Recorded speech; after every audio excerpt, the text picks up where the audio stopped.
Mi Allora, dicevi?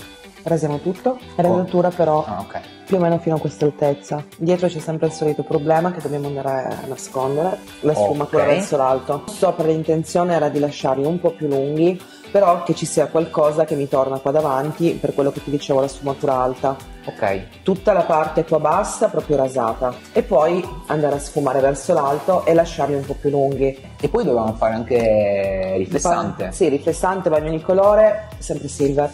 Ok. Tirare di nuovo fuori il bianco e dare una tonalità. Leggermente più argento. Sì, Quindi partiamo? assolutamente. Vamos!